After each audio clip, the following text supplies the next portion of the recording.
Shalom Bapak Ibu yang terkasih. Mari kita memulai ibadah kita pada pagi hari ini dengan mendengarkan panggilan ibadah yang diambil dari Mazmur yang berbunyi demikian. Aku senantiasa memandang kepada Tuhan, karena Ia berdiri di sebelah kananku, aku tidak goyah. Sebab itu hatiku bersuka cita dan jiwaku bersorak-sorak. Bahkan tubuhku akan diam dengan tentram. Sebab Engkau tidak menyerahkan aku ke dunia orang mati dan tidak membiarkan orang kudus-Mu melihat kebinasaan. Engkau memberitahukan kepadaku jalan kehidupan. Di hadapan-Mu ada sukacita berlimpah-limpah. Di tangan kanan-Mu ada nikmat senantiasa. Masuklah. Marilah kita sujud menyembah, berlutut di hadapan Tuhan yang menjadikan kita. Sebab Dialah Allah kita, dan kitalah umat gembalaannya, dan kawanan domba tuntunan tangannya. Berilah kemuliaan kepada Tuhan, dan bawalah persembahan, masuklah ke pelatarannya. Mari kita mengambil saat teduh sejenak di hadapan Tuhan.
Pertolongan kita datangnya dari Allah yang menciptakan langit dan bumi beserta segala isinya, dan yang tidak pernah meninggalkan hasil perbuatan tangannya.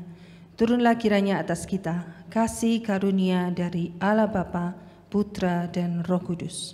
Amin. Mari kita naikkan pujian penghormatan. Hormat bagi Allah Bapa.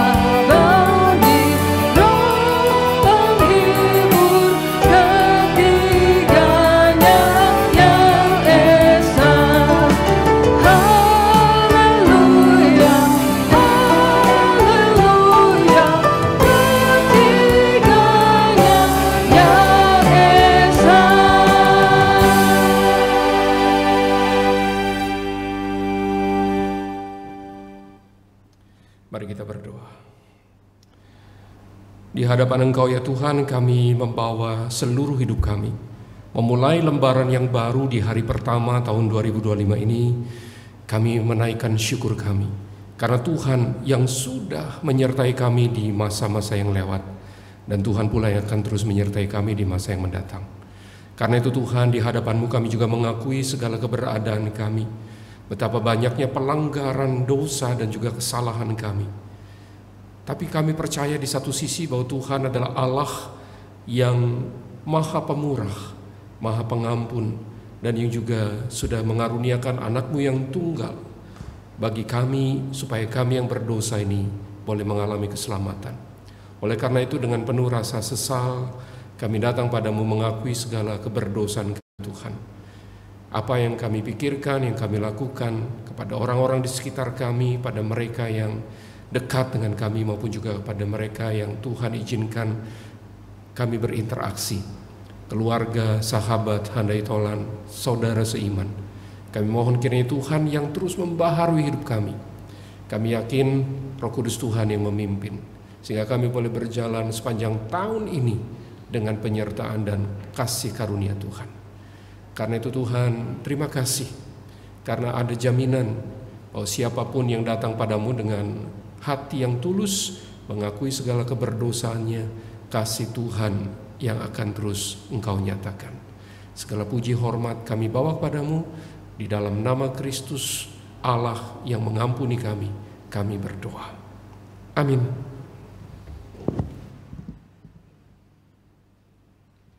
Mari dengan masih tetap berdiri, kita memberikan jabat tangan kepada sekeliling kita, kanan kiri mungkin belakang, mengucapkan selamat tahun baru 2025.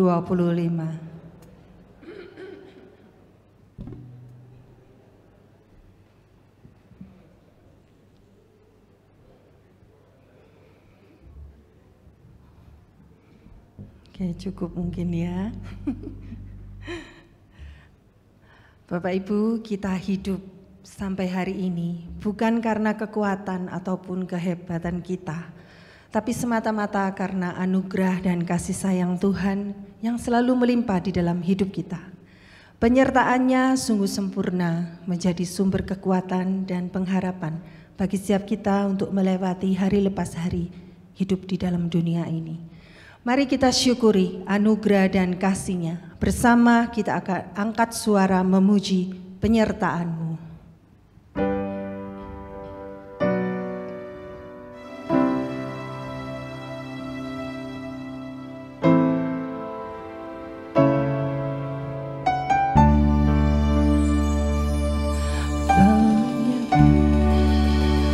Penyertaan-Mu Tuhan.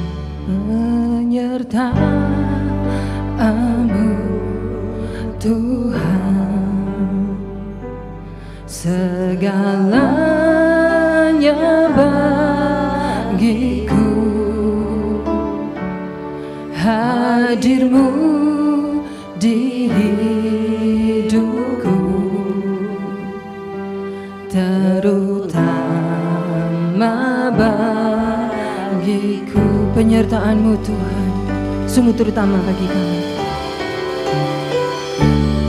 Penyertaan-Mu Tuhan, segalanya bagiku, hadir-Mu di hidupku, terutama bagiku.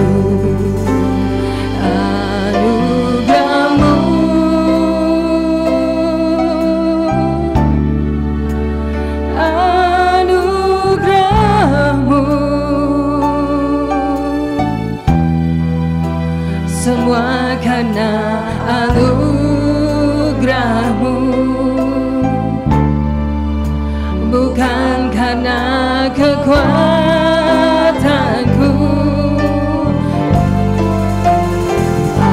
Anugerah-Mu,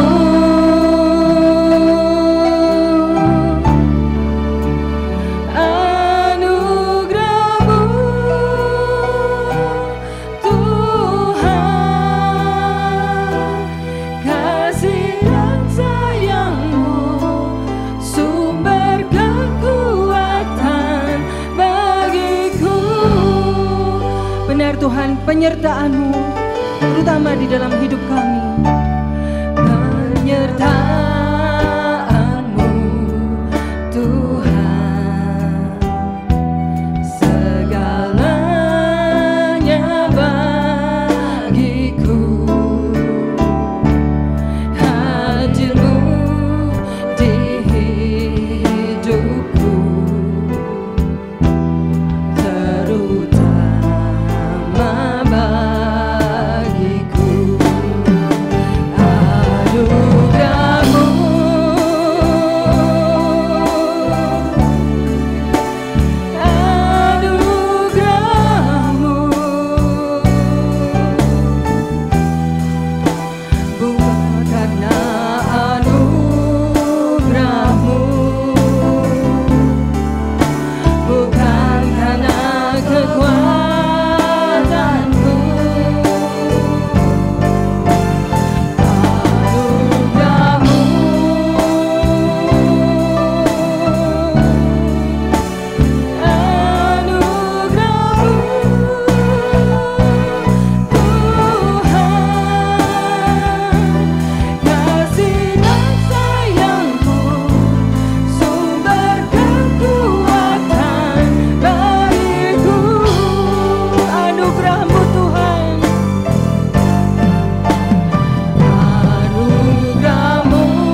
semua karena anugerah-Mu,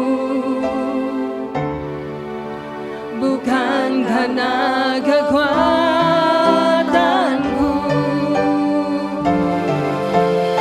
Anugerah-Mu,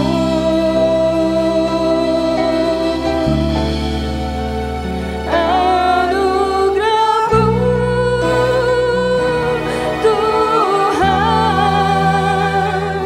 kasih dan sayang-Mu sumber kekuatan bagiku. Anugerah-Mu Tuhan, anugerah-Mu, hanya anugerah-Mu Tuhan kami bisa hidup pada hari ini. Anugerah-Mu Tuhan dan kasih sayang-Mu, semua karena anugerah-Mu Tuhan, bukan karena kuat dan gagah kami. Kami bisa ada di tempat ini pada hari ini, semua karena anugerah-Mu. Anugerah-Mu,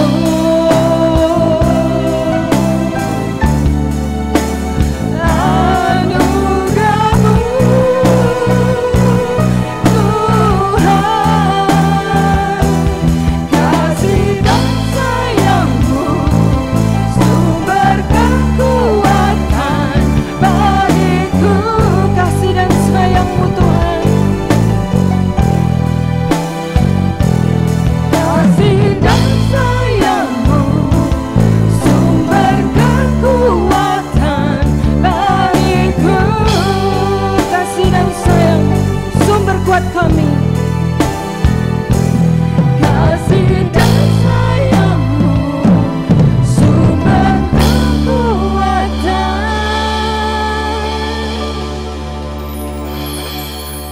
bagiku. Amin. Terpujilah nama Tuhan.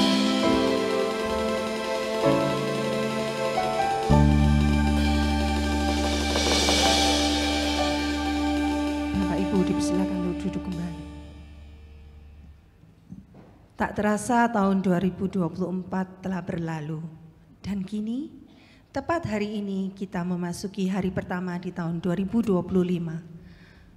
Bila kita kilas balik hari-hari yang telah berlalu di sepanjang tahun 2024, bahkan mundur di tahun-tahun yang sudah kita lalui, kita melihat betapa baiknya Tuhan kita yang telah menjaga dan memelihara hidup kita. Kita aman hidup di dalam Dia. Yesus menara perlindungan dan sumber kekuatan bagi kita. Kasih dan rahmat-Nya senantiasa tercurah di dalam hidup kita. Dialah sumber sukacita bagi kita. Mari bersorak naikkan pujian syukur kita. Yesus sukacitaku. Mari bertepuk tangan, kita naikkan pujian syukur kita.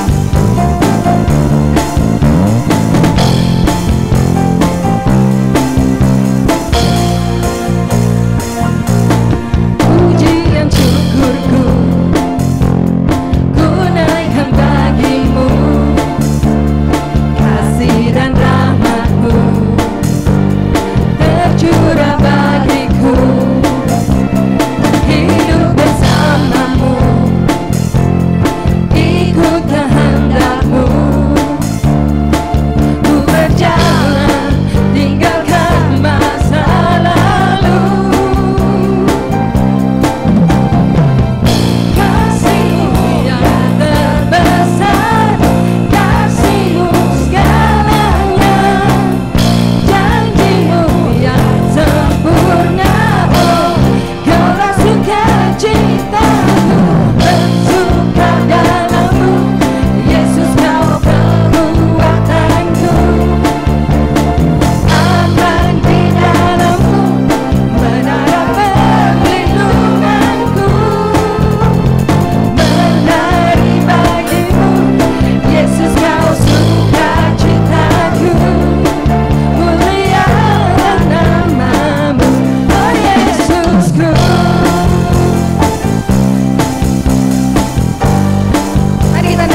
dalam hidup kita.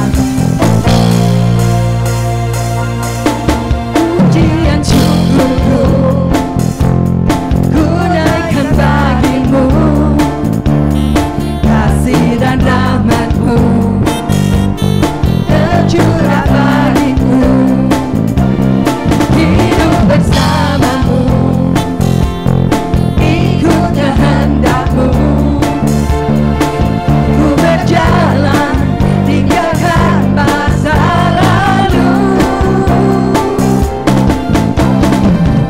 Kasih-Mu yang terbesar, kasih-Mu segalanya, janji-Mu yang sempurna, oh Kaulah sukacitaku, bersuka dalam-Mu, Yesus Kau kekuatanku, aman di dalam-Mu, menara perlindunganku, menari bagimu, Yesus Kau sukacitaku, mulialah nama-Mu, oh Yesusku. Kasih-Mu yang terbesar, kasih-Mu segalanya, janji-Mu yang sempurna, oh Kaulah sukacitaku, bersuka dalam-Mu, Yesus Kau kekuatanku, aman di dalam-Mu, menara perlindunganku, oh menari bagimu, Yesus Kau sukacitaku, mulialah nama-Mu.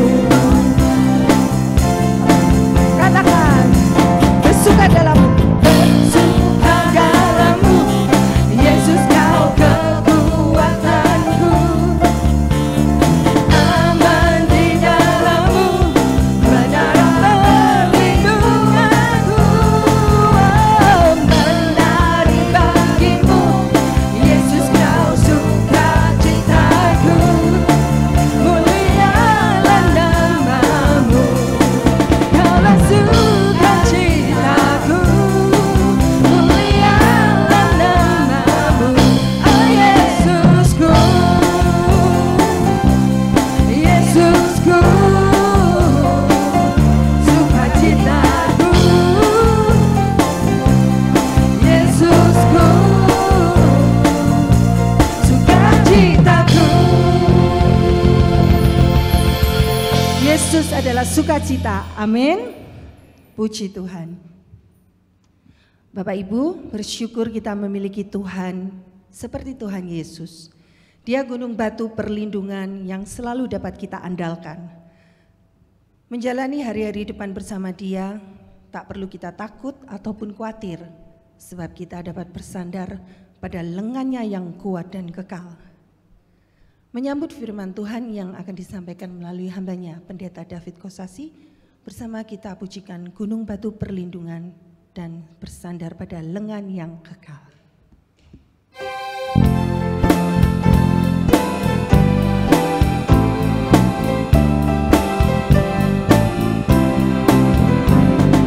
Waktu badai menerpa, Tuhanlah perlindunganmu. Kendati goncang semesta, Tuhanlah perlindunganmu.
Tuhan, Engkaulah satu-satunya tempat sandaran hidup kami dan tidak ada yang lain.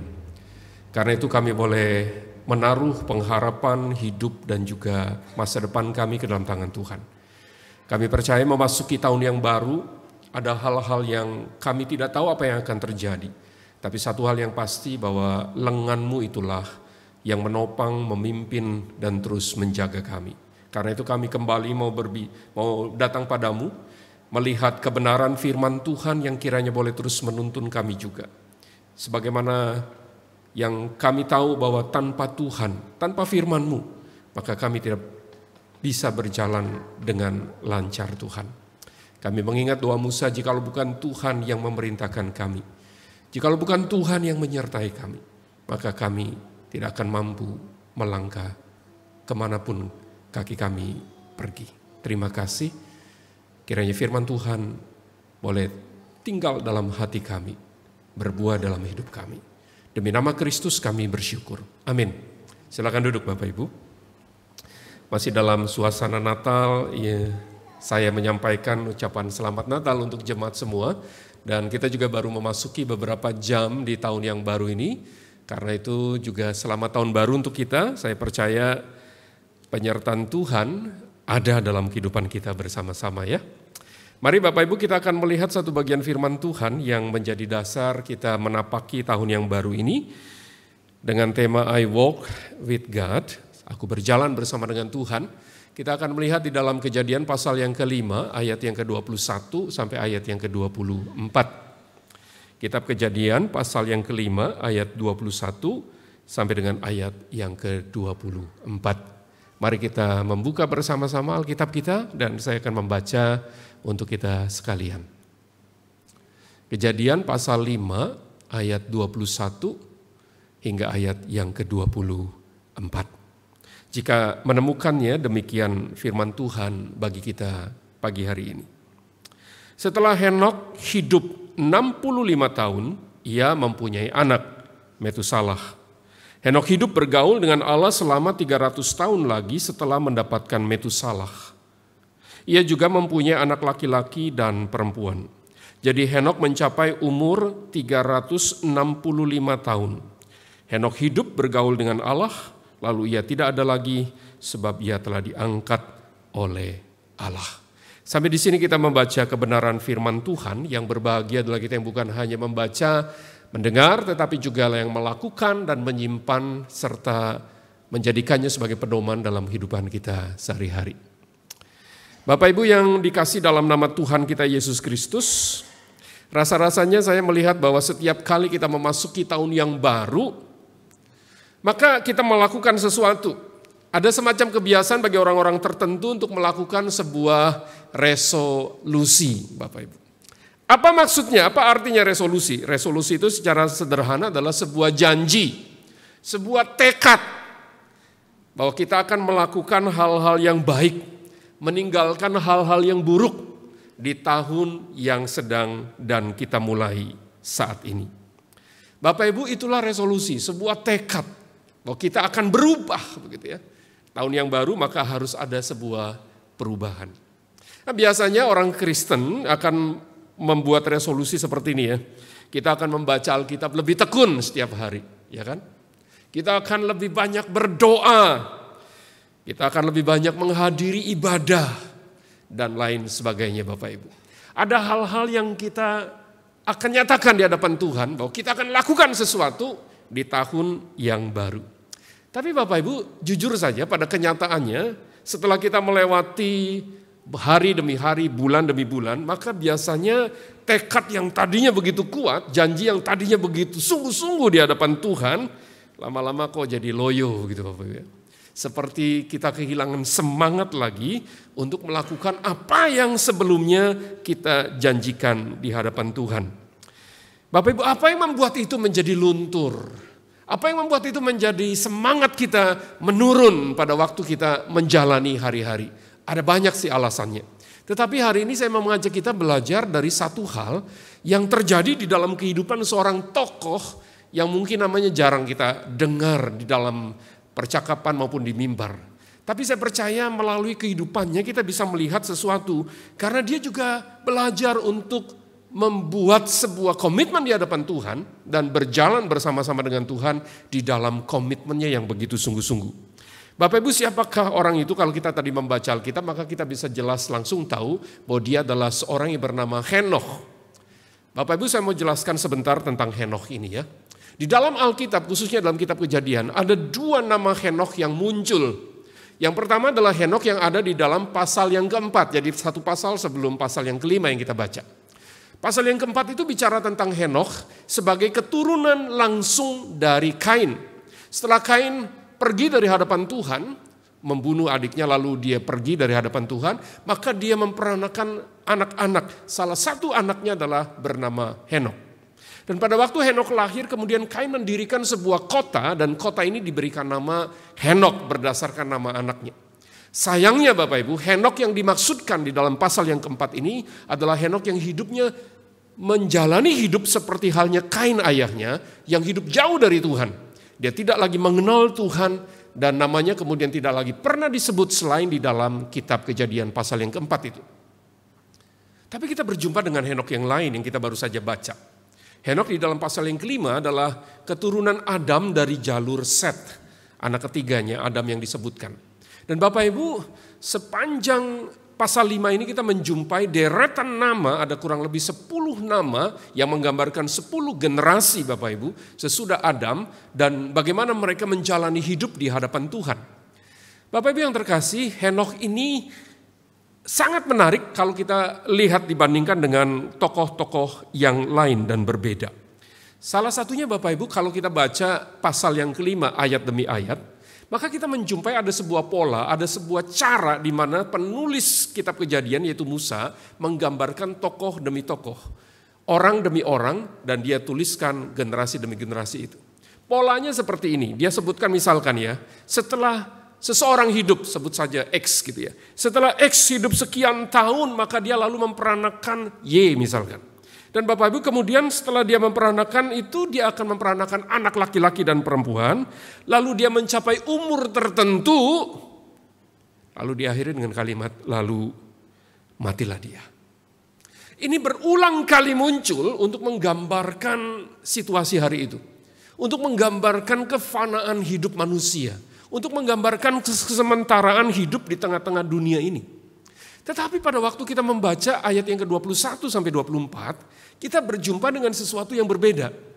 Bapak Ibu, pasal yang kelima ini sebetulnya merupakan jembatan untuk masuk pada kisah tentang Nuh yang mendapatkan perkenanan Allah.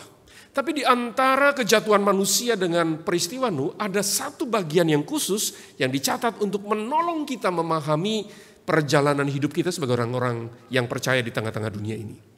Melalui Henokh kita belajar sesuatu Bapak Ibu. Yang menarik dari Henokh adalah bahwa yang pertama, dia tidak mengalami kematian. Allah langsung mengangkatnya. Dan yang kedua yang menarik adalah bahwa dengan catatan Henokh itu adalah seorang yang hidup bergaul dengan Allah. Nama Henokh itu berarti dedicated, sesuatu yang dipersembahkan. Dan saya percaya Henokh yang dimaksud di sini adalah Henokh yang belajar karena dia mengerti bahwa hidupnya adalah dari Tuhan, maka dia kembali mempersembahkan hidupnya untuk Tuhan. Dan Bapak Ibu, mari kita lihat apa keistimewaan Henokh yang kita bisa pelajari memulai tahun yang baru ini dan kita belajar sesuatu dari hidupnya. Bapak Ibu, yang pertama yang saya lihat adalah bahwa Henokh ini adalah orang yang hidup bergaul dengan Allah. Kata hidup bergaul dengan Allah, hidup bergaul itu di dalam bahasa Ibrani-nya memakai satu kata yang khusus yang disebutkan halak. Bapak Ibu, kata ini memiliki arti berjalan sebetulnya. Tapi punya makna yang sangat penting dibandingkan dengan jalan biasa. Ini jalannya orang yang mondar-mandir, berjalan kian kemari, bolak-balik Bapak Ibu. Dan perjalanan yang seperti ini lalu digambarkan ada dalam hidup Henokh yang dia bergaul dengan Allah. Saya membayangkan Henokh itu seperti sedang berjalan dengan seorang sahabat yang sangat dekat dan berjalan di sisinya sepanjang perjalanan hidupnya. Bapak Ibu yang dikasihi oleh Tuhan, berarti saya melihat sesuatu bahwa Henokh itu pribadi orang yang mengenal Allah dengan baik, mengenal Allah dengan sungguh-sungguh. Dan Bapak Ibu, itu terjadi pada satu titik saat dia memperanakan Metusalah. Metusalah ini juga pribadi yang khusus Bapak Ibu, karena dia salah satu yang tercatat umurnya paling panjang, 969 tahun. Nah Bapak Ibu yang terkasih dalam nama Tuhan, sekali lagi kata ini berarti ada sebuah relasi, ada sebuah pengenalan yang berbeda. Tidak pernah sebelumnya di atasnya maupun di bawahnya disebutkan pribadi yang kayak dia, yang hidup bergaul dengan Allah. Bapak Ibu yang terkasih, sekali lagi, pemikiran pertama yang muncul adalah tentang relasi. Mengenal Allah itu berarti belajar membangun relasi dengan Tuhan. Bapak Ibu yang terkasih, bagi saya, waktu memikirkan ini, saya teringat beberapa tokoh Alkitab, salah satunya adalah Ayub. Oh Bapak Ibu yang dikasih oleh Tuhan, pada waktu kita membaca kisah Ayub pasal yang pertama, langsung kita diberitahu tentang siapa Ayub. Ayub itu dikatakan sebagai seorang yang saleh. Ayub pasal 1 ayat 1. Dan itu diakui oleh Alkitab. Tapi dalam perkembangan selanjutnya kita melihat bahwa Ayub mengalami berbagai situasi yang sulit untuk dia bayangkan di awal. Bagaimana mungkin seorang yang hidupnya saleh kemudian mengalami situasi yang sangat bertolak belakang dengan pemikiran orang hari itu yang berpikir orang saleh pasti hidupnya terjamin, bukan? Tapi Ayub justru mengalami berbagai macam situasi. Dia sulit untuk memahami itu. Bapak Ibu bahkan juga dalam percakapannya dengan sahabat-sahabatnya, Ayub berulang kali berusaha untuk menyatakan bahwa dia ini orang yang benar. Dan tidak pantas untuk mendapatkan segala hal yang buruk hari itu. Bapak Ibu sekali lagi, pernyataan Ayub yang saleh itu bagi saya ternyata di dalam perkembangannya menunjukkan Ayub yang seperti itu pun belum memiliki relasi yang intim dengan Tuhan.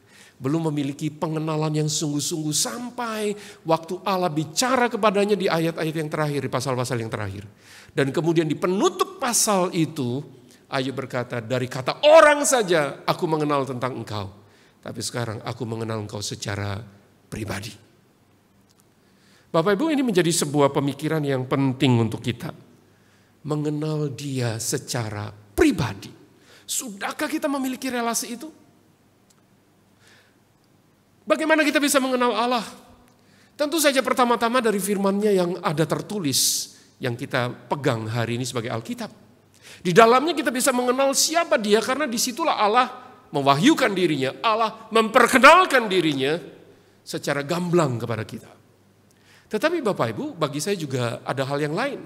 Selain kita mengenal di dalam firman-Nya yang tertulis, kita juga mengenal dia di dalam relasi, di dalam kehidupan kita, di dalam pengalaman kita sesehari. Dari mana kita mengenal dia sebagai Allah penyembuh?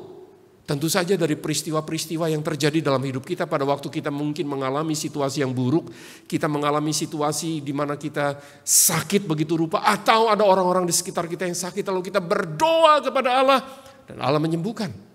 Dari mana kita mengenal dia sebagai Allah yang maha pengampun? Itu dari peristiwa-peristiwa di mana mungkin kita mengalami situasi yang buruk, kita membuat sebuah kesalahan dan kita kemudian mungkin dijauhi oleh orang banyak, lalu kita datang pada Tuhan. Tuhan memberikan pengampunan. Jadi Bapak Ibu, lewat dua hal inilah Allah mau kita berjalan bergaul dengan dia lewat firman dan pengalaman-pengalaman hidup kita sehari-hari. Dan Henok mengalami hal itu Bapak Ibu. Yang kedua bagi saya adalah Henok itu orang yang bukan saja mengenal Allah, tetapi dia juga orang yang konsisten di dalam pengenalan akan Tuhannya itu.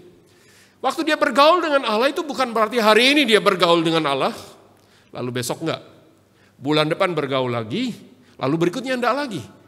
Tidak Bapak Ibu, itu berarti ini adalah sebuah gaya hidup yang berjalan terus menerus tanpa henti. Konsisten setiap waktu, setiap saat. Bapak Ibu yang dikasih dalam nama Tuhan, bagaimana Henok bisa begitu konsistennya? Bapak Ibu, apakah Henok itu hidupnya gak ada masalah sih? Karena kita berpikir jangan-jangan nih ya, kita bisa konsisten kalau tidak ada masalah kan ya. Kalau tidak ada kesulitan, kalau tidak ada tantangan, maka mungkin kita berpikir, oh pasti mudah untuk hidup secara demikian. Tapi kalau ada tantangan bagaimana? Maka pertanyaan itu muncul pada waktu saya membaca ini dan bertanya, apakah Henokh hidup di tengah-tengah situasi yang seperti yang kita bayangkan itu tanpa ada masalah? Oh Bapak Ibu, kalau kita melihat nama Henokh ini muncul dalam beberapa bagian Alkitab, misalkan di dalam kitab Yudas, kitab yang terakhir sebelum Wahyu, Bapak Ibu Anda boleh membukanya. Yudas pasal pertama, karena ini hanya satu-satunya pasal. Yudas pasal pertama ayat 14 dan 15. Mari kita lihat. Bapak Ibu, di dalam bagian ini kita memperhatikan sesuatu yang menarik. Saya akan membaca untuk kita. Yudas pasal 1 ayat 14 dan 15. Juga tentang mereka, Henokh, keturunan ketujuh dari Adam, telah bernubuat. Katanya, sesungguhnya Tuhan datang dengan beribu-ribu orang kudusnya, hendak menghakimi semua orang dan menjatuhkan hukuman atas orang-orang fasik, karena semua perbuatan fasik yang mereka lakukan, dan karena semua kata-kata nista yang diucapkan orang-orang berdosa yang fasik itu terhadap Tuhan. Oh Bapak Ibu, kalau saya membaca atau kita membaca apa yang ditulis oleh Yudas ini, kita bisa menyimpulkan bahwa tidak demikian hidup Henokh. Bayangan kita tentang Henokh yang tidak mengalami tantangan apapun ternyata tidak begitu. Karena Alkitab dengan gamblang mengatakan bahwa Henokh hidup di tengah-tengah orang fasik. Di tengah-tengah orang yang menolak Tuhan. Di tengah-tengah orang yang hidupnya tidak memperhatikan dan tidak lagi peduli dengan Tuhan. Di tengah-tengah hidup yang seperti itulah Henokh ada Bapak Ibu. Dan dia menyuarakan dengan lantang kebenaran firman Tuhan kepada orang banyak. Jadi kita bisa mengerti bahwa kekonsistenan Henokh itu bukan di tengah-tengah situasi yang begitu nyaman dia hadapi, tapi justru di tengah-tengah situasi yang tampaknya tidak mendukung sama sekali, karena ada orang-orang di sekitarnya yang hidupnya seperti itu. Bapak Ibu, mari kita berpikir begini. Tidaklah mudah untuk kita hidup benar, mempertahankan prinsip kebenaran di tengah-tengah kehidupan yang justru berlawanan dengan apa yang kita yakini.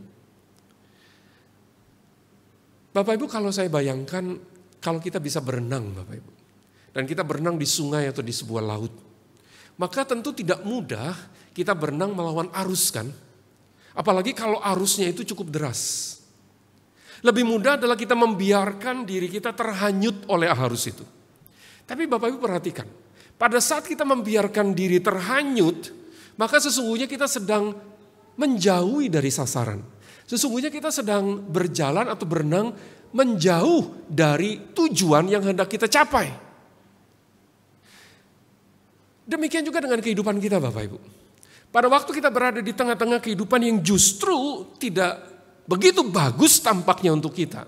Lalu kita kemudian melupakan Tuhan dan membiarkan hidup kita berjalan seperti halnya orang lain. Maka bagi saya kita sedang berjalan menjauh dari apa yang Tuhan mau. Dan Henokh tidak menunjukkan itu. Dalam hidupnya selama 300 tahun setelah dia mengenal Tuhan itu, dia tidak pernah tidak tetap konsisten. Di dalam kehidupannya kita bisa melihat bahwa tantangan apapun tidak pernah menggoyahkan imannya. Bapak Ibu, dalam Alkitab kita bisa mendapatkan tokoh yang hidupnya juga menggambarkan kekonsistenan ini. Ingatkah kita tentang Daniel? Kalau tentang Daniel kita tentu tahu ya lagunya ya. Daniel di gua singa gitu ya Bapak Ibu ya. Itu lagu anak-anak sekolah minggu kan. Tapi pernahkah kita membayangkan kenapa dia ada di sana Bapak Ibu? Kenapa Daniel sampai dijebloskan ke dalam gua singa yang berisi banyak singa yang kelaparan hari itu? Sebetulnya sederhana. Karena ada orang-orang di sekitar raja yang hari itu memerintah, Raja Darius, yang tidak suka dengan Daniel. Mereka memikirkan cara bagaimana Daniel itu bisa mereka jatuhkan. Karena dari 3 orang pembesar yang diangkat oleh raja menjadi pemimpin tertinggi, Daniel salah satunya. Bapak Ibu, makin tinggi jabatan seseorang tentu makin besar anginnya, makin besar cara-cara orang di sekitarnya untuk menjatuhkan dia. Apalagi Daniel hidupnya lurus. Dan orang-orang berpikir dia harus punya kesalahan nih. Tapi semakin dicari, gak ada kesalahan itu. Daniel hidupnya benar. Kecuali, Alkitab mengatakan dengan jelas, kecuali dalam hal doanya. Maka mereka mulai mengatur siasat dan mengajukan sebuah permohonan kepada raja dengan cara-cara tertentu dan licik. Dengan cara-cara mereka kemudian mereka meminta raja mengeluarkan sebuah peraturan yang tidak mungkin dibatalkan oleh raja sekalipun. Yaitu selama 30 hari tidak ada boleh seorang pun yang memohon sesuatu kepada dewa, kepada Allah, kepada siapapun yang mereka percayai selain kepada raja. Jika peraturan, ketetapan, perintah ini dilanggar, maka dia akan langsung dijebloskan ke dalam gua singa yang penuh dengan singa-singa yang kelaparan. Bapak Ibu yang terkasih, bagaimana dengan Daniel? Oh Bapak Ibu, bagi saya mungkin kalau saya jadi orang yang dekat dengan hidup Daniel, yang hari itu melihat ancaman yang begitu menakutkan, mungkin saya akan bilang sama Daniel kan begini, oke Daniel, kamu jadi orang jangan terlalu fanatik lah ya. Bolehlah doa sama Tuhan, tapi mbok ya jangan sampai ketahuan orang lah.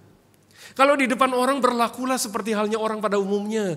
Berdoalah, mintalah sesuatu sama raja. Kamu itu sudah usianya sudah bukan lagi muda. Tinggal nikmati masa-masa tuamu, jalani dengan baik, tanpa ada masalah, sampai nanti ketemu dengan Tuhan. Selesai. Bapak Ibu tampaknya ucapan kayak gitu cukup masuk akal ya. Di tengah-tengah situasi yang kayak gitu, berpikirlah cerdik. Belajarlah untuk membuat sesuatu yang jangan sampai hidupmu menjadi sulit karena pilihanmu itu.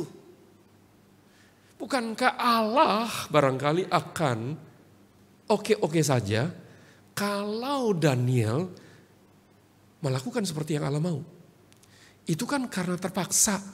Bukankah Daniel bisa memohon ampun sesudahnya? Bapak Ibu, tapi saya lihat Daniel gak lakukan itu kok. Dia tetap konsisten karena di dalam Alkitab, di dalam pasal yang ke-6 ayat yang ke-11 dari kitab Daniel dikatakan bahwa dia 3 kali sehari Daniel berlutut berdoa serta memuji Allah seperti yang biasa dilakukannya. Kata seperti yang biasa dilakukannya itu menunjukkan dengan jelas kekonsistenan sikap dan gaya hidup Daniel seperti halnya Henokh. Bapak Ibu, bagaimana dengan kita? Ini yang menentukan apakah kita tetap berjalan bersama dengan Tuhan. Konsisten. Yang berikutnya Bapak Ibu yang menarik adalah bahwa kenapa Daniel itu bisa bergaul dengan Allah dan dia begitu konsisten? Karena ternyata di dalam Ibrani pasal yang ke-11 Bapak Ibu. Ibrani pasal yang 11 ayat yang ke-5 dikatakan begini. Saya tulis di depannya.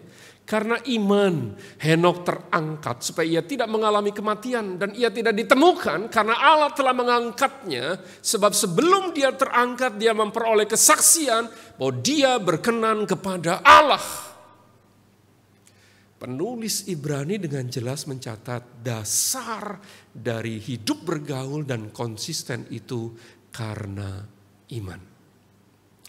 Bapak Ibu, iman secara sederhana di dalam Ibrani 11 itu digambarkan sebagai dasar dari segala sesuatu yang kita harapkan dan bukti dari segala sesuatu yang tidak kita lihat. Henokh tidak pernah melihat dan tahu sebelumnya bahwa dia akan diangkat oleh Tuhan. Bahwa jika dia berjalan dan bergaul dengan Allah terus-menerus secara konsisten, maka dia akan diangkat. Oh, itu tidak pernah dia pahami sebelumnya. Sebelum itu terjadi. Tapi Bapak Ibu, dia tetap belajar beriman dan percaya kepada Tuhan. Meskipun mata jasmaninya belum melihat apa-apa.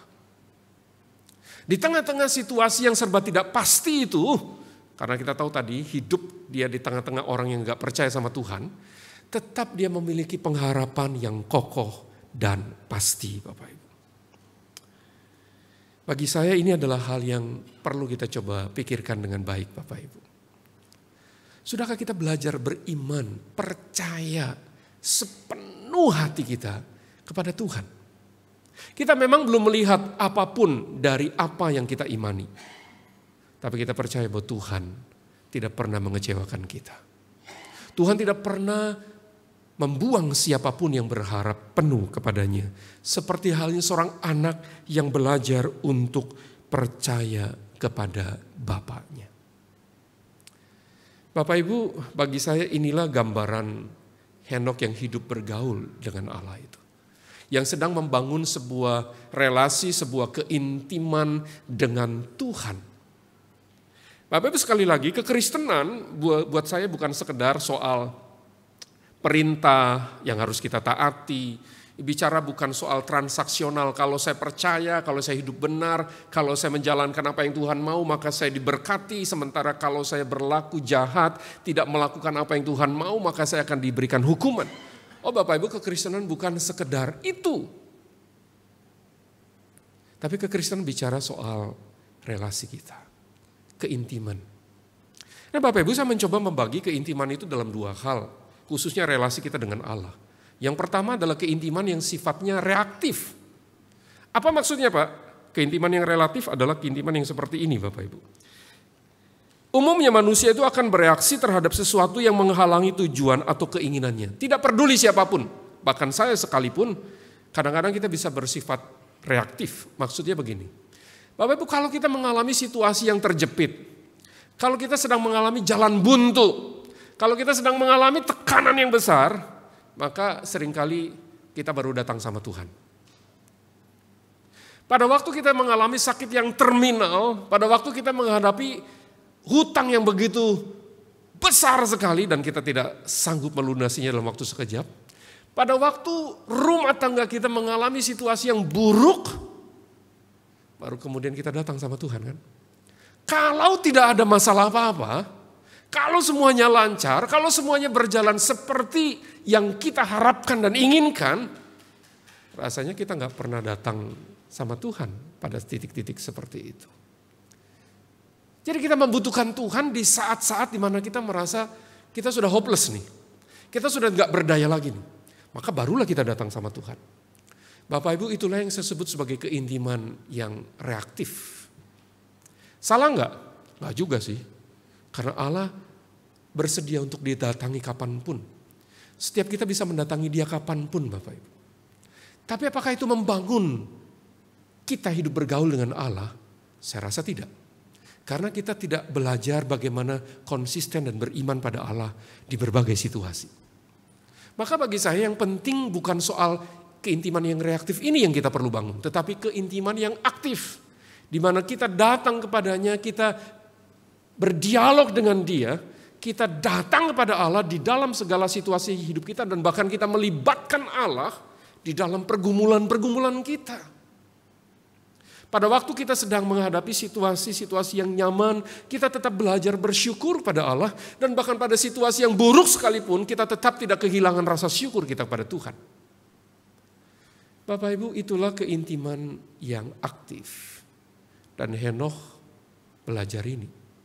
Selama 300 tahun dia terus hidup di dalam keintiman yang benar dengan Allah. Dan itu dimulai dari satu titik, saya nggak tahu apa yang menyebabkannya. Tetapi Alkitab hanya menyebutkan waktu dia mendapatkan anak Metusala pada usia 65 tahun. Itu titik balik penting, lalu dia mengenal Tuhan, hidup bergaul dengan Tuhan. Selama 300 tahun tanpa putus. Bapak Ibu yang terkasih dalam nama Tuhan kita Yesus Kristus. Gambaran Henokh yang bergaul erat dengan Allah. Bagi saya itu adalah bayang-bayang dari Kristus sendiri, Tuhan kita. Tuhan kita Yesus adalah Tuhan yang dekat dengan Bapa. Yang hidupnya boleh saya katakan juga bergaul dengan Bapa saat dia datang dan menjadi manusia. Berinkarnasi dan ada di tengah-tengah manusia. Bapak Ibu, Kristus berkata di dalam Matius pasal yang ke-11 ayat yang ke-27. Tidak seorang pun mengenal anak selain Bapa. Dan tidak ada seorang pun yang mengenal Bapa selain anak. Dan orang yang kepadanya anak itu berkenan untuk menyatakannya. Ada relasi yang terbangun, keintiman yang begitu sungguh. Lalu dalam ayat yang lain Yesus berkata, aku dan Bapa adalah satu. Jadi Bapak Ibu, secara kasat mata kita bisa melihat Kristus di dalam hidupnya adalah seorang pribadi yang terus bergaul dengan Allah, mengenal Allah dengan sungguh-sungguh dan melakukan kehendak Allah di dalam hidupnya. Itu yang menjadi prioritasnya.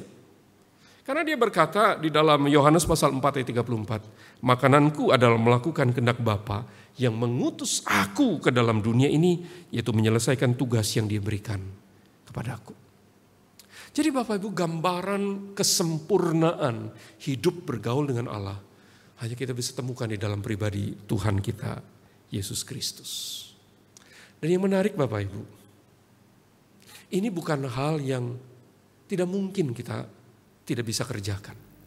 Karena hidup bergaul dengan Allah ternyata juga kita bisa temukan bukan hanya pada diri Henokh, tapi juga pada diri Nuh, Bapak Ibu. Nuh juga berjalan di jalan yang sama. Kalau kita melihat ini semua, maka bagi saya berlaku hal seperti ini.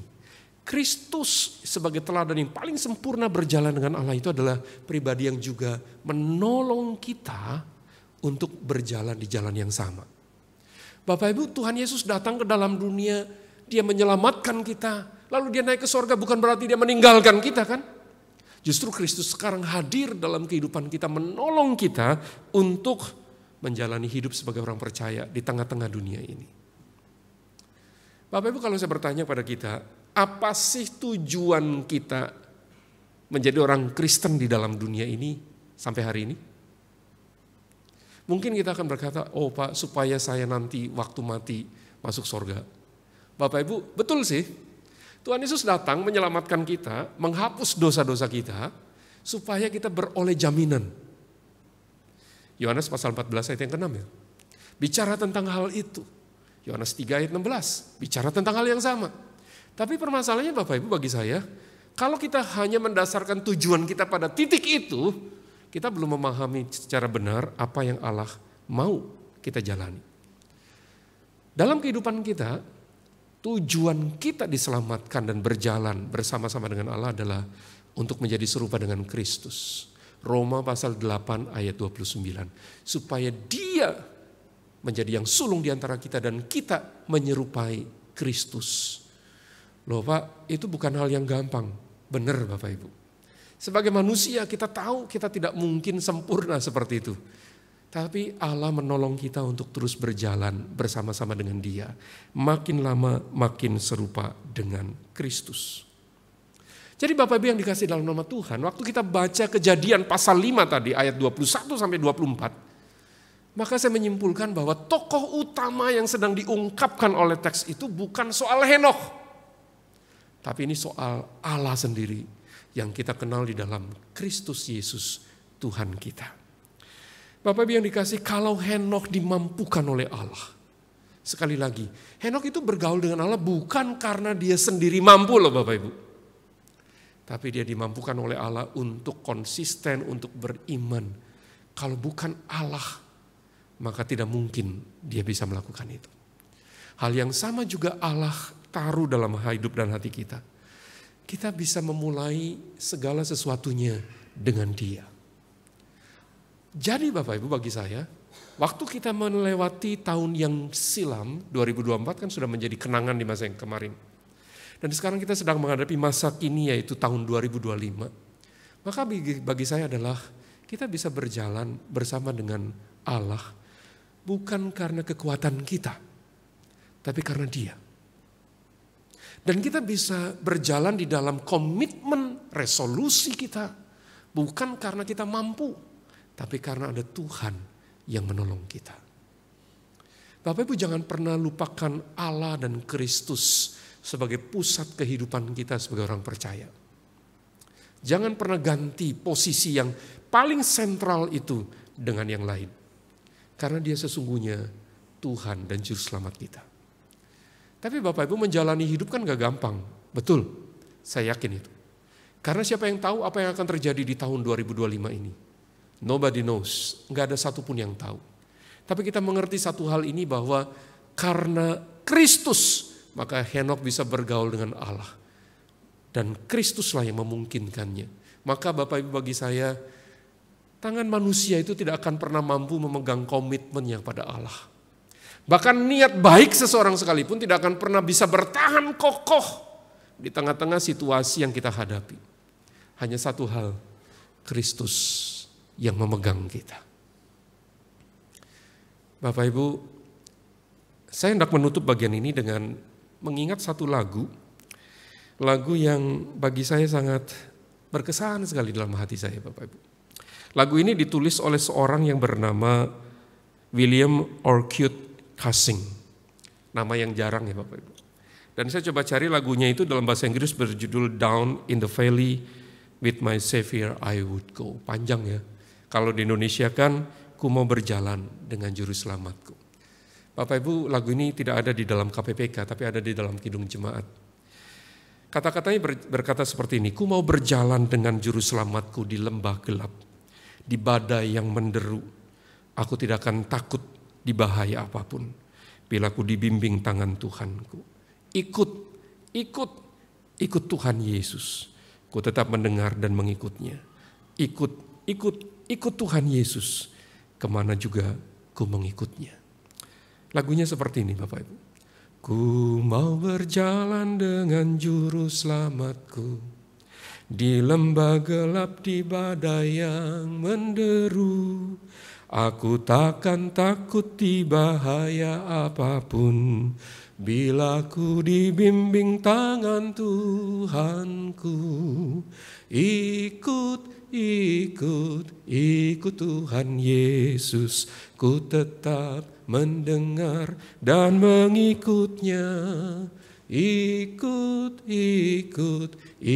Tuhan Yesus, ya kemana juga ku mengikutnya. Lagu ini menolong saya untuk mengambil sebuah tekad. Seperti lagu ini berkata, di lembah gelap, di bayang-bayang maut sekalipun, di tengah-tengah situasi yang tampak sulit, kita tidak pernah sendiri. Karena itu tetaplah ikut Tuhan. Berjalanlah bersama dengan Dia. Selamat memasuki tahun yang baru. Selamat berjalan dengan Kristus. Bergaul erat dengan Dia. Sampai kelak kita berjumpa dengan Tuhan di dalam kemuliaannya. Amin.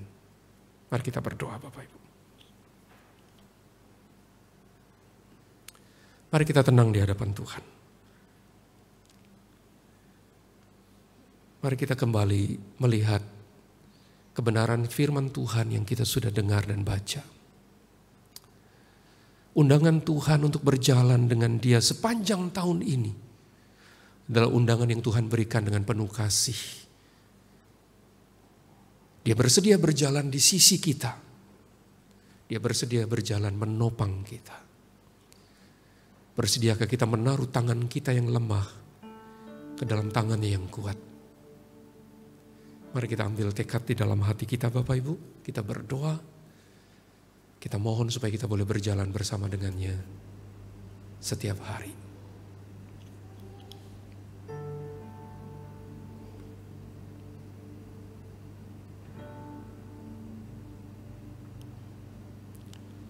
Bapak, terima kasih kalau sampai hari ini Tuhan tetap memimpin kami.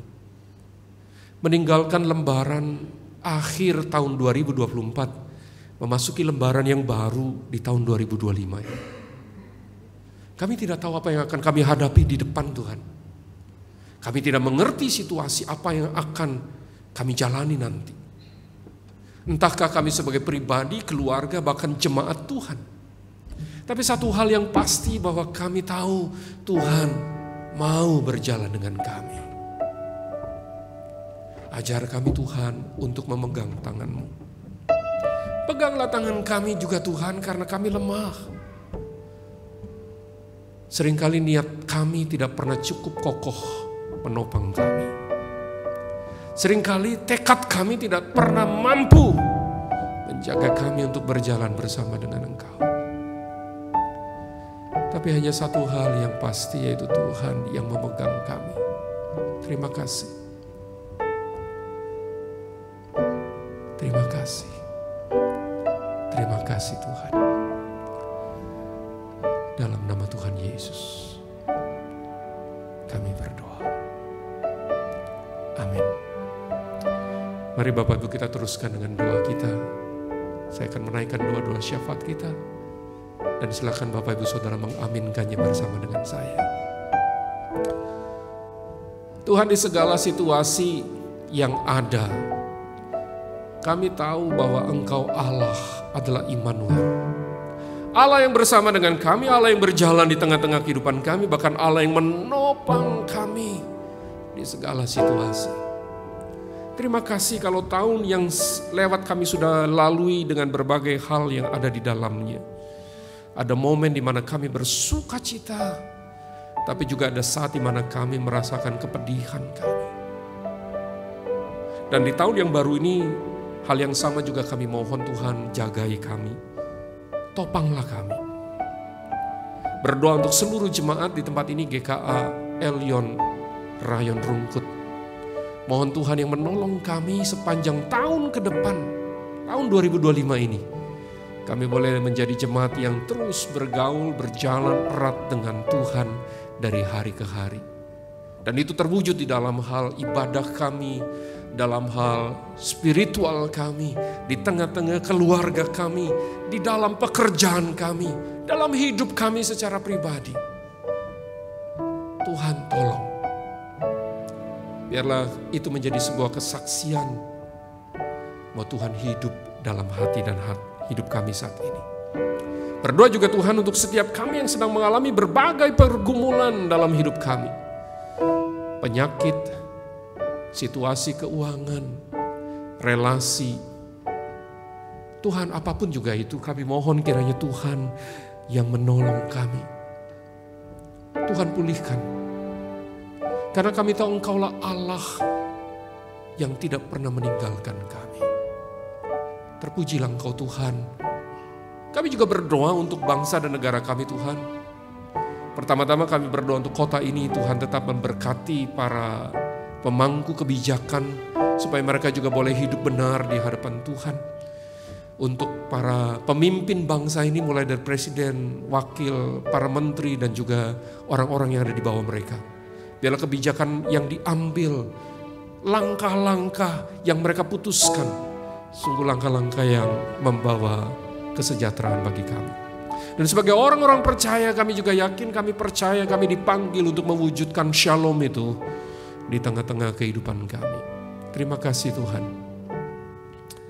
Pada akhirnya kami juga berdoa untuk pergumulan-pergumulan kami Tuhan. Bapak Ibu, saya berikan waktu tenang bagi kita untuk berdoa buat semua pergumulan kita. Apapun itu, mari kita datang pada Tuhan. Kita utarakan, kita sampaikan. Karena Tuhan tidak pernah jauh dari kita.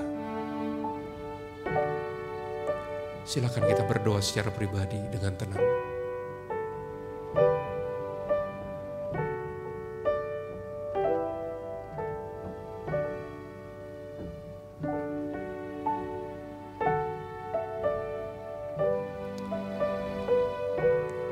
Terima kasih ya Tuhan karena Engkau mendengar kami.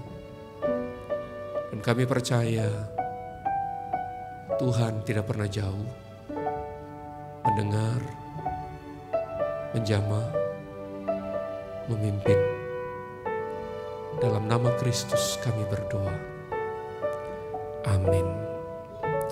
Amin. Bapak Ibu, mari kita bangkit berdiri. Mari kita menyatakan iman percaya kita kepada Kristus Tuhan kita melalui pengakuan iman rasuli seperti demikian. Aku percaya kepada Allah, Bapa yang Maha Kuasa, Khalik langit dan bumi, dan kepada Yesus Kristus, anaknya yang tunggal Tuhan kita, yang dikandung dari Roh Kudus, lahir dari anak darah Maria, yang menderita sengsara di bawah pemerintahan Pontius Pilatus, disalibkan, mati dan dikuburkan, turun ke dalam kerajaan maut. Pada hari yang ketiga, bangkit pula dari antara orang mati, naik ke surga, duduk di sebelah kanan Allah, Bapa yang Maha Kuasa. Dan dari sana Ia akan datang untuk menghakimi orang yang hidup dan yang mati. Aku percaya pada Roh Kudus, gereja yang kudus dan am, persekutuan orang kudus, pengampunan dosa, kebangkitan tubuh dan hidup yang kekal. Amin. Silakan duduk.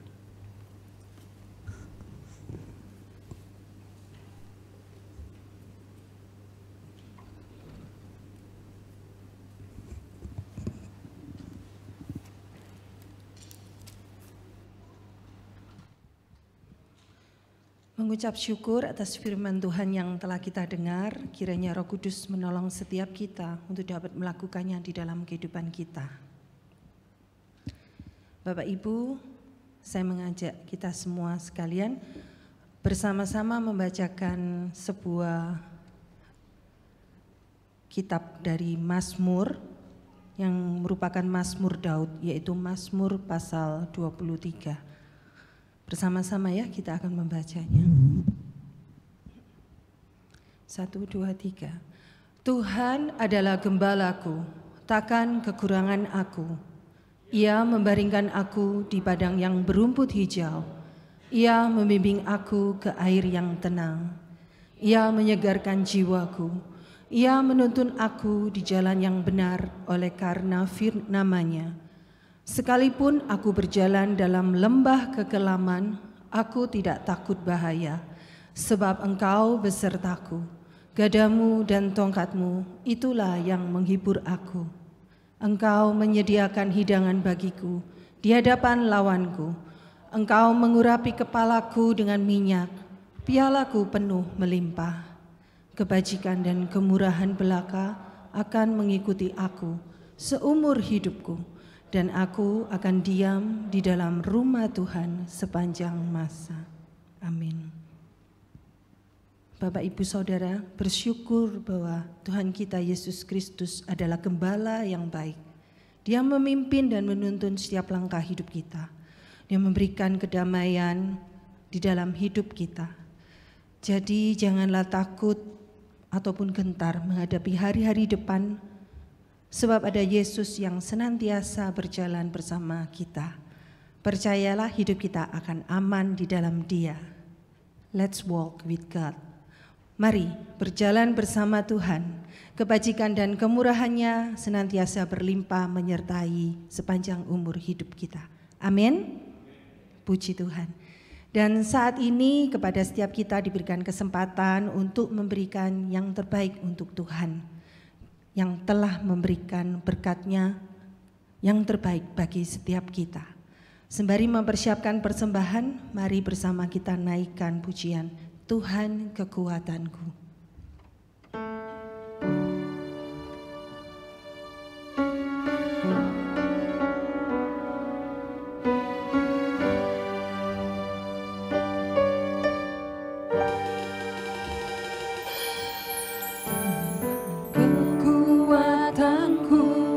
Tuhan penghiburanku saat dunia berguncang dan berlalu. Kedamaian jiwaku hanya Tuhan di surga, hanya Kau yang ku miliki.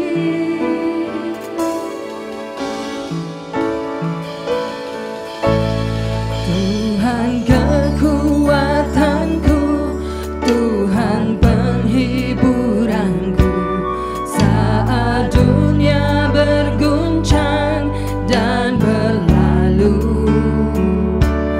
Kedamaian jiwaku hanya Tuhan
Mari kita masuk di dalam doa. Ya Allah Bapa kami yang bertata di dalam kerajaan surga, kami sungguh mengucap syukur dan berterima kasih atas anugerah kasih dan sayang-Mu dan keselamatan yang telah Engkau berikan melalui karya penebusan anak-Mu, Tuhan kami Yesus Kristus, yang telah rela mati demi menyelamatkan hidup kami. Sungguh kami tak mampu membalas setiap pengorbanan-Mu itu Tuhan. Demikian pula dengan anugerah demi anugerah, kasih dan rahmat-Mu yang terus tercurah di dalam hidup kami. Perlindungan dan kekuatan-Mu senantiasa menyertai sepanjang kami hidup mengiring Engkau. Engkaulah sumber sukacita dan pengharapan bagi kami menghadapi hari-hari depan yang kami tidak tahu dengan pasti apa yang akan kami hadapi. Tapi kami percaya bahwa Engkau memberikan rancangan terbaik-Mu bagi setiap kami. Sebab Engkau adalah gembala kami yang baik. Terima kasih Tuhan Yesus. Dan saat ini kami mau membawa persembahan yang terbaik buat Engkau Tuhan. Kiranya Engkau mau menyucikan, menguduskan dan melayakkan persembahan yang sudah terkumpul ini hingga boleh berbau harum dan berkenan di hadapan-Mu. Kiranya persembahan ini pula juga boleh menjadi alat untuk memperlebar kerajaan-Mu. Berikan hikmat dan bijaksana bagi para pengurus di gereja kami ini Tuhan untuk mengelolanya dengan hati yang takut akan Engkau. Terima kasih Bapa, kami naikkan doa dan syukur kami ini hanya di dalam nama Putra-Mu, Yesus Kristus, Juru Selamat kami yang hidup. Amin. Dengan tetap berdiri, mari kita mengembalikan segala hormat, puji, dan kemuliaan hanya bagi Allah Tritunggal. Bagi Dia segala pujian.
Berjalanlah bersama dengan kami ya Tuhan melewati 2025 ini. Karena tanpa Engkau Tuhan, kami tak akan pernah mampu. Peganglah tangan kami Tuhan, dan tuntunlah kami di dalam kasih-Mu, supaya kami boleh bersama-sama melihat karya Tuhan yang indah dalam hidup kami. Jemaat yang dikasihi Tuhan, arahkanlah hatimu sekarang, dan terimalah berkat dari Tuhan. Tuhan memberkati engkau dan melindungi engkau. Tuhan menyinari engkau dengan wajah-Nya dan memberikan engkau kasih karunia. Tuhan menghadapkan wajahnya kepadamu dan memberikan engkau damai sejahtera sekarang sampai seterusnya. Amin.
Ibadah telah selesai. Selamat tahun baru, Tuhan Yesus memberkati.